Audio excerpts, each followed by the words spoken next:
Orĩrĩ mabũrũri ma thĩ maretha njĩra cia kwagĩrithia rĩera rĩrĩa rĩthiĩte na mbere na gũthũka mĩaka-inĩ ya ica ikuhĩ.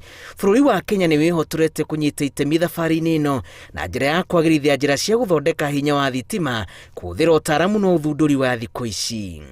To promote innovation, our institutions of higher learning and research have established climate technology incubation centers. And we are also working closely with business leaders as well as the academia to develop appropriate, sustainable waste management and circular economy innovations.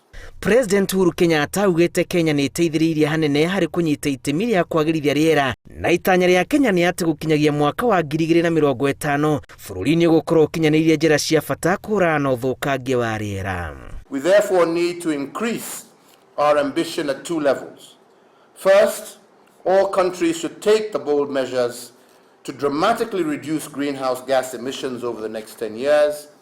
And second, the better off countries, working in collaboration with our private sectors, should support developing countries secure the financial resources required to implement climate adaptation programs. Ceceni ya gũthondeka thitima ya Turkana nĩ ĩmwe ya ceceni nene gĩtarũ-inĩ kĩa Afrika nĩ thĩinĩ wa ndereti ĩno.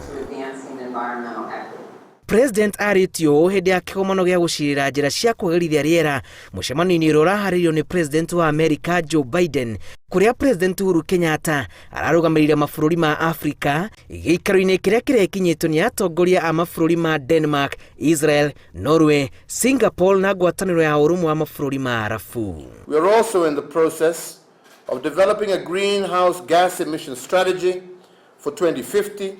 And we will be submitting the report to the United Nations Framework for Convention and Climate Change before COP26 later this year.